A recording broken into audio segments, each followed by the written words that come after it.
राजमहल में चंद्रसेन के निष्कासन के बाद शांति लौट आई, लेकिन राजकुमारी मृणालिनी के मन में वह गुप्त पत्र भेजने वाले का रहस्य अब भी बना हुआ था। कौन था जो परछाइयों में रहकर सत्य को उजागर कर रहा था? एक रात जब मृणालिनी अपने कक्ष में विचारमग्न थी, तभी खिड़की पर एक परछाई दिखाई दी।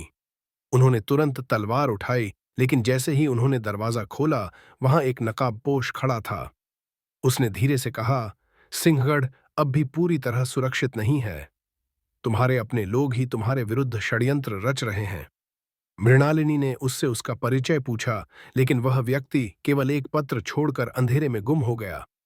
पत्र में लिखा था, असली शत्रु अभी भी महल के भीतर है। राजकुमारी ने तुरंत अपने विश्वासपात्र सेनापति अरुण को बुलाया और महल के प्रत्येक व्यक्ति की गतिविधियों पर नजर रखने का आदेश दिया। कुछ ही दिनों में एक चौंकाने वाला सच सामने आया। दरबार में एक गुप्त गुट बना हुआ था जो सिंहगढ़ की सत्ता पर नियंत्रण चाहता था।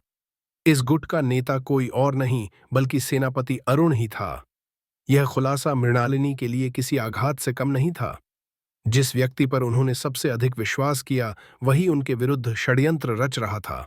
सेनापति अरुण की साजिश का पर्दाफाश होते ही मृणालिनी ने तुरंत उसे बंदी बनाने का आदेश दिया। लेकिन जैसे ही सैनिकों ने उसे पकड़ने की कोशिश की, अरुण मुस्कुराया और एक सीटी बजाई।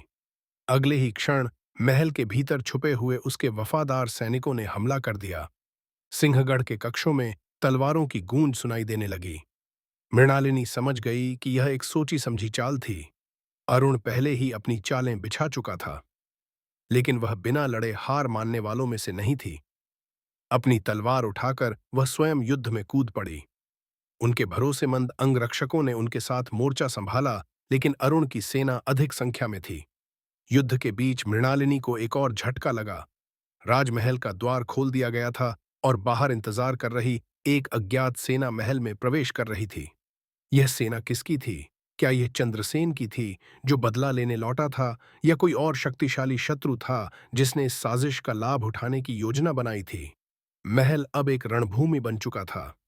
मृणालिनी को न केवल अपनी रक्षा करनी थी, बल्कि सिंहगढ़ को बचाने का भार भी उन्हीं के कंधों पर था। क्या वह इस षड्यंत्र को मात दे पाएंगी? जानने के लिए देखिए आगे का भाग। कहानी पसंद आई हो तो चैनल को लाइक, शेयर और सब्सक्राइब जरूर करें। धन्यवाद प्यारे दर्शकों।